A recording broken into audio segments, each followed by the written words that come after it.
Hey guys welcome. आज से हम स्टार्ट करने जा रहे हैं ट्रिपल ईएस की यूनिट 1 और इस प्लेलिस्ट में आपको ट्रिपल ईएस की सारी वीडियो मिलेगी जो कि आपको एग्जाम में अच्छे मार्क्स लाने में हेल्प करेगी। तो बिना टाइम वेस्ट के शुरू करते हैं आज की वीडियो। आज हम बात करेंगे ट्रिपल ईएस का यूनिट 1 जिसका नाम है इंट्रोडक्शन टू एनर्जी साइंस। इसके अंदर हम कुछ टॉपिक कवर करेंगे। What is energy, sources of energy, renewable and non renewable sources and energy transformation. अब एनर्जी देख लेते हैं, एनर्जी होती क्या है। Energy is a capacity to do work, it is also required for life process. कोई भी काम करने के लिए एनर्जी की ज़रूरत होती है और लाइफ प्रोसेस के लिए भी एनर्जी की ज़रूरत होती है। And energy is a resource is some time that can produce heat, power life, move objects और प्रोड्यूस इलेक्ट्रिसिटी। कोई भी रिसोर्सेज जो कि हीट प्रोड्यूस करे और लाइफ को पावर दे, ऑब्जेक्ट मूव कर सके और इलेक्ट्रिसिटी और अलग अलग मैकेनिकल वर्क कर सके, उसी को कहते हैं एनर्जी। एनर्जी के कुछ एग्जांपल हैं सन, कोल, फॉसिल फ्यूल्स। इनके थ्रू हम एनर्जी गेट कर सकते हैं, प्राप्त कर सकते हैं। सोर्सेस ऑफ एनर्जी, एनर्जी के दो मेन सोर्सेस हैं, renewable resources and non renewable resources. अब रिन्यूएबल रिसोर्सेस वो होते हैं जिन्हें हम बार बार रिन्यू कर सकते हैं और नॉन रिन्यूएबल रिसोर्सेस जिन्हें हम रिन्यू नहीं कर सकते।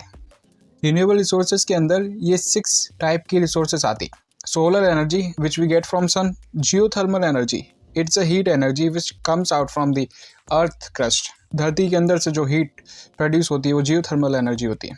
हाइड्रो पावर एनर्जी, ये एनर्जी होती है जिसे हम हाइड्रोजन का यूज़ करके इलेक्ट्रोलाइसिस प्रोसेस के थ्रू बनाते हैं।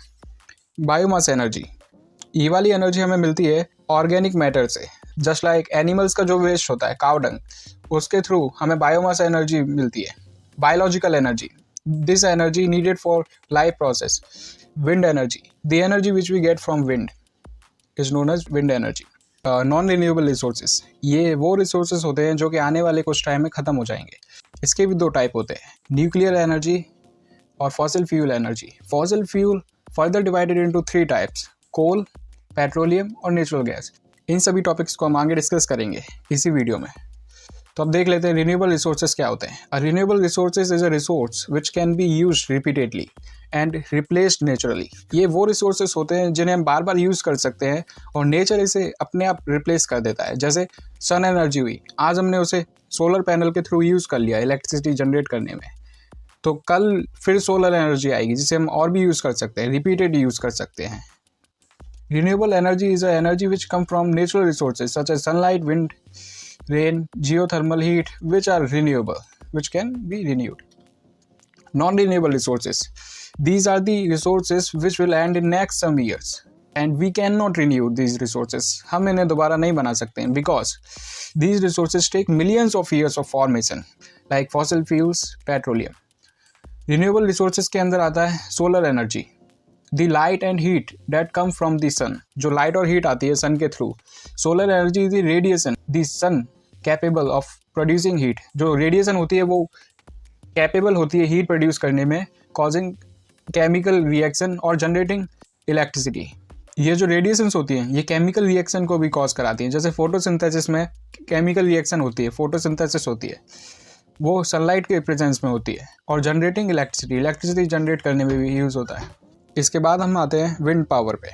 Wind power also known as wind energy is a form of renewable resources that gives power of the wind to generate electricity. Wind power को यूज़ करता है जनरेट इलेक्ट्रिसिटी जनरेट करने में। Involves turbines का use करके convert कर देता है मोशन ऑफ ब्लेड्स का मोशन कराता है विंड एनर्जी और ये टर्बाइंस रोटेट होती है जिससे काइनेटिक एनर्जी इलेक्ट्रिकल एनर्जी में कन्वर्ट हो जाती है। इसके बाद देखते हैं हम hydrogen energy. Hydrogen energy is energy carried that be use to store. Hydrogen energy को हम स्टोर कर सकते हैं, मूव कर सकते हैं, डिलीवर कर सकते हैं अदर सोर्सेज और भी अदर सोर्सेज को जनरेट करने के लिए। Hydrogen energy can be produce from several methods. बहुत सारे मेथड्स हम बना सकते हैं इसको, जिसमें कुछ कॉमन मेथड्स हैं जैसे नेचुरल गैस जो कि थर्मल प्रोसेस होता है और इलेक्ट्रोलाइसिस के थ्रू भी हम हाइड्रोजन एनर्जी को बना सकते हैं। अब आते हैं जियोथर्मल एनर्जी पे। It is the energy date is generated from the heat with in the earth. जब अर्थ की सरफेस के अंदर बहुत सारी हीट हो जाती है तो जियोथर्मल एनर्जी प्रोड्यूस होती है। Hot rocks in the earth core emit heat with generate steam and pressure. जो हॉट रॉक्स होते हैं सरफेस के अंदर, अर्थ सरफेस के अंदर, वो हीट प्रोड्यूस करते हैं और स्टीम प्रोड्यूस करते हैं हाई प्रेशर में। और यही स्टीम टरबाइंस को रोटेट करने में यूज़ होती है और इलेक्ट्रिसिटी प्रोड्यूस करने में यूज़ होती है। अब नेक्स्ट देखते हैं biomass energy is the matter from the recently living organisms which is used to bioenergy production, जो कि लिविंग ऑर्गेनिज्म प्रोड्यूस करते हैं जस्ट लाइक काउ डंग। ये एनिमल्स के वेस्ट से जनरेट होती है और इसी को हम यूज़ करते हैं एनर्जी प्रोड्यूस करने में। जो एग्रीकल्चर वेस्ट होता है इंक्लूडिंग स्ट्रॉ मतलब भूसा, जो भी अपना वेस्ट एग्रीकल्चर वेस्ट होता है उसके थ्रू हम बायोमास एनर्जी प्रोड्यूस करते हैं। अब नेक्स्ट देखते हैं biological energy. It is a form of chemical energy. ये केमिकल एनर्जी की एक फॉर्म होती है। जब हम खाना खाते हैं तो वो केमिकल एनर्जी हमारे अंदर स्टोर हो जाती है जिसे हम मैकेनिकल एनर्जी में यूज़ करते हैं, जो कि लाइफ प्रोसेस में भी यूज़ होती है। नॉन रिन्यूएबल रिसोर्सेज के अंदर आता है coal. Coal is mainly composed of carbon. Carbon से बना होता है। It contain hydrogen, oxygen and nitrogen. इन तीनों से भी मिलकर बना होता है। It is developed from decomposition of vegetable matters. Trees below the earth surface get converted into coal under heavy pressure and heat। जब जमीन के अंदर बहुत सारी हीट और प्रेशर इकट्ठा हो जाता है तो जो वेजिटेबल और ट्रीज का जो मैटर्स होता है वो सब मिलके कोल का फॉर्मेशन करते हैं, लेकिन इस प्रोसेस को बनने में मिलियंस ऑफ ईयर्स लग जाती है। इसके बाद आता है petroleum, also known as crude oil. It is naturally occurring liquid found beneath the earth surface that can be refined into fuel. ये अर्थ के अंदर जो फ्यूल होता है उसे रिफाइन करके हम पेट्रोलियम बनाते हैं।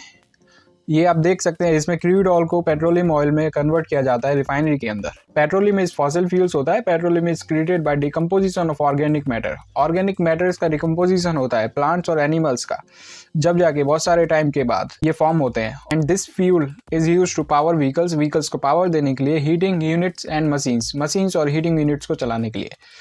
अब देख लेते हैं एनर्जी ट्रांसफॉर्मेशन क्या होता है। Energy transformation is also known as energy conservation. Energy को कन्वर्ट करने का प्रोसेस भी एनर्जी ट्रांसफॉर्मेशन होता है। An energy transformation is a change of energy from one form to another. जब हम एक फॉर्म की एनर्जी को दूसरी फॉर्म की एनर्जी में कन्वर्ट करते हैं तो एनर्जी ट्रांसफॉर्मेशन होता है। इधर आप देख रहे होंगे सन एनर्जी को सोलर पैनल के थ्रू इलेक्ट्रिकल एनर्जी में कन्वर्ट किया जाता है। Energy transformation occur every day, every second of the day. कहीं ना कहीं कभी लाइट एनर्जी से इलेक्ट्रिकल एनर्जी बन रही है। There are many different form of energy such as electrical energy, thermal energy, nuclear, mechanical, electromagnetic, sounds and chemical energy. अगर इसका एग्जांपल देखें एनर्जी ट्रांसफॉर्मेशन का तो हाइड्रो पावर प्लांट्स को हम देख सकते हैं।